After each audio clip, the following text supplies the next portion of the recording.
In the busy town of Oke River lived a woman named Sade. People knew her for her beauty, sharp tongue, and stubborn heart. Sade believed money was nothing but dry paper.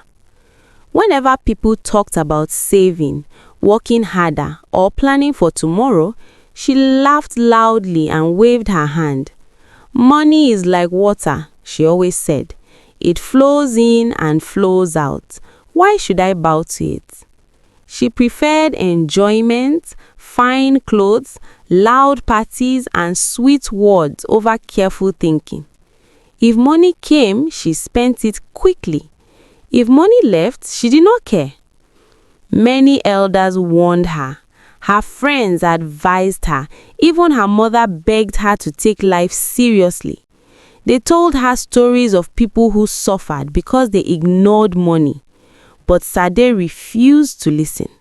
She believed luck would always follow her. She trusted her beauty and charm more than hard work. In her mind, tomorrow would always take care of itself.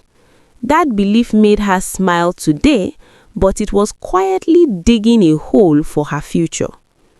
Sade worked at a small event center where rich people came for weddings and parties. Many admired her confidence and carefree spirit. Some men gave her money just to hear her laugh. When money entered her hands, she treated it like rainwater. Use it quickly before it dries. New shoes, new phones, expensive food, and unnecessary gifts filled her days. She never saved even a single note. To her, saving meant fear, and she hated fear. One day, a close friend named Bisi tried again to talk sense into her. Bisi worked 2 jobs and saved little by little. She warned Sade that beauty fades and favors end. Sade laughed again and said, "You are suffering for nothing. Life is for enjoyment." That night, while Bisi returned home tired but hopeful, Sade danced under bright lights, unaware that the same lights would soon go dark. An old man named Babakunle, known for wisdom, stopped Sade one evening. He looked at her deeply and said, "Money is not water. Water forgives waste, but money remembers." Sade felt uneasy but quickly brushed it off. She smiled politely and walked away, telling herself that old people always talk too much. She did not know those words would soon return to her like thunder. Days later, the event center closed suddenly. The owner traveled abroad and shut everything down. Workers were paid small compensation, but it was not enough. Others used their savings to survive. Sade had nothing, not one coin hidden away. For the first time, fear knocked on her door, but she pretended not to hear it. Money stopped flowing into Sade's hands. Calls from friends reduced. Parties ended. The men who once admired her disappeared. She waited for help, believing someone would rescue her. But everyone had their own problems. Hunger entered her house quietly. Rent became overdue. Her landlord began to knock often, his voice growing harder each time. Sade tried to sell some of her expensive items, but they were already outdated and worth little. She realized too late that money wasted does not return easily. Each night she lay awake, staring at the ceiling, remembering how she once laughed at advice. The water she thought money was had dried up, leaving cracks everywhere. Hunger humbled Sade. She swallowed her pride and visited Bisi. Seeing Bisi's simple but peaceful life broke her heart. Bisi helped her with food and small money, but she spoke honestly. "I warned you," she said gently. "Money is not your enemy. Ignoring it is."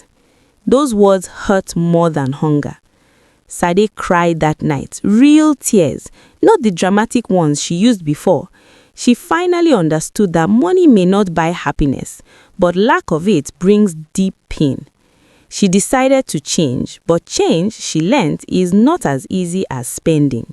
Sade searched for work everywhere. Many places rejected her because of her past carelessness. Eventually, she found a small job washing clothes and cleaning homes. The work was hard and the pay was small. Her hands, once decorated with rings, now carried buckets of water. Ironically, this water reminded her daily that money was never water at all. She learned to count every note. She learned to plan. She learned to say no to unnecessary things. Each small saving felt like a victory. Though shame followed her, determination walked beside it. She was rebuilding herself slowly, painfully, but honestly. Months passed. Sade became quieter and wiser. She no longer mocked people who talked about money. She listened more and spoke less. She began attending skill classes at night, learning tailoring. It was exhausting, but hope returned little by little. She finally understood that money respects effort, not arrogance. Sometimes she remembered her old life and felt regret, but regret did not stop her anymore. Instead, it pushed her forward. Pain became her teacher, and discipline became her friend.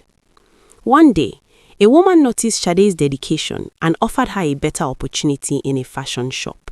It was not luxury, but it was progress. Sade worked faithfully, saved carefully, and planned wisely. For the first time, she felt in control of her life. She smiled again, but this smile was different. It was calm, not careless. She now knew that money is a tool, not a toy. When handled well, it supports life. When ignored, it destroys it. Sade met Babakule again. She bowed respectfully and thanked him. He smiled and said nothing, but his eyes spoke pride. She also apologized to those she once mocked. Her story began to spread as a lesson in the town. Young women started listening to her advice. She told them the truth without sugarcoating it. Money is not water, she said firmly. If you treat it like water, you will one day thirst.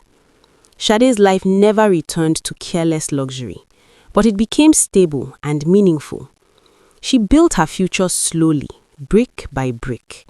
She learned that enjoyment without planning is destruction in disguise. Her stubbornness once broke her, but wisdom rebuilt her. The town remembered her story. It became a warning told to young and old. Money may flow, but it does not forgive waste. And Sade, the woman who once laughed at coins, became living proof that money is not water.